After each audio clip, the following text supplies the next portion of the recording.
Hi, I'm Mark Cunningham with Grace Property Management. One of the questions we're often asked by owner landlords who invest in real estate, as well as by tenants, is what exactly is the difference between wear and tear and damage? What am I going to get back on my security deposit, says the tenant, and Mr. Owner says, well, what am I going to be withholding from the tenant's security deposit? So let me offer a couple thoughts and suggestions around this. Number one is you want to check your local county and your local state laws. Now, when we're in Colorado here, and Colorado does have a definition of wear and tear versus damage.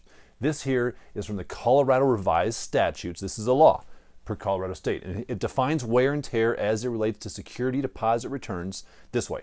It says normal wear and tear means the deterioration which occurs based upon the use for which the rental unit is intended without negligence, carelessness, accident, or abuse of the premises or equipment or chattels. Yes, this was written by an attorney because who else uses the word chattels? By the tenant or member of his household or their invitees or guests. So that kind of gives us a little bit of idea as to what that is. Now, the other thing we really recommend, whether you're managing your property yourself or if you have a property management company managing it for you, is they need to have, or you need to have, internal standards. What you don't want to do is take it on a case-by-case basis. You want to have very clear standards. So for example, we have a document that we use in our office, and it's simply called our wear and tear damage. Now we'll put a link into the video. You can download it. If you're one of our tenants, you can see we give this to you. If you're one of our owners, we'll share it with you. But we want to be very clear to all parties involved on what is wear and tear and what is damage. We want to give specific examples. So for example, as it relates to things like holes in walls, this comes up often. Wear and tear, something that the tenant would not be charged for, would be things like this. Small nail holes caused by a 6-penny nail or smaller.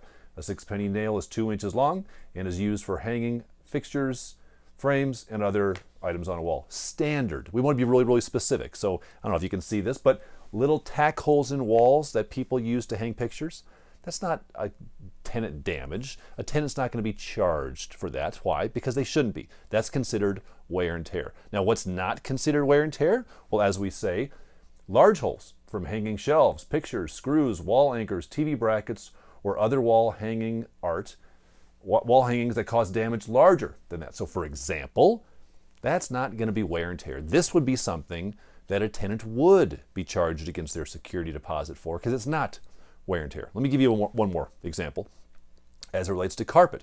We get this often from prospective owner clients as, well, gosh, I think that tenant who moved out of my property should be charged because the carpet was brand new when they moved in and now the carpet is worn. Well, things that they would not be charged for would be worn traffic pad, right? If it's a walkway and people walk and the carpet just gets worn through, that's not damage, that's just wear and tear.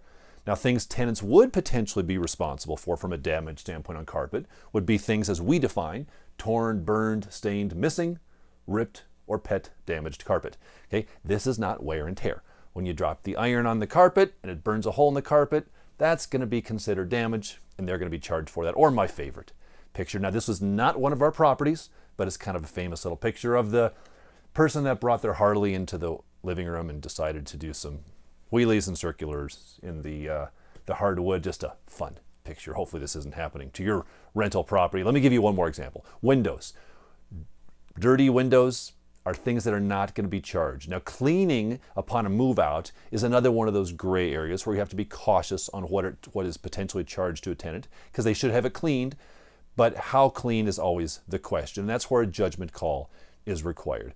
Damage would be things like broken windows, things that can be charged back to a tenant. Now, here's an important thing to remember, and that is this. You must, as the landlord, when you're doing a security deposit return and charging things against your ex-tenant security deposit, take into consideration the length of their tenancy, number one, how long have they lived there, as well as the life expectancy of the thing that you're charging for. So if your tenant has been in the property for 15 years, and let's say the carpet is ruined. The carpet is ruined and it was brand new when they moved in.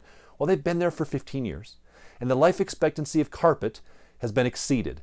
Therefore, it doesn't matter how bad the carpet looks at the end of that 15-year occupancy, you're not legally going to be able to charge them anything, whether they damage the carpet or not, as it relates to carpet, because the life expectancy and the consideration of how long they were there. Now, this is a fine line to walk, and there's opinions on both sides. But as a property manager, as a real estate investor, you want to make sure you have standards. If you need help with that, download our doc. You can use this as an idea on what things are wear and tear and what things are more chargeable as damage. If we can be a reference at Grace Property Management, we are happy to help. Reach out to our office, give us a call. We're happy to offer any help we can.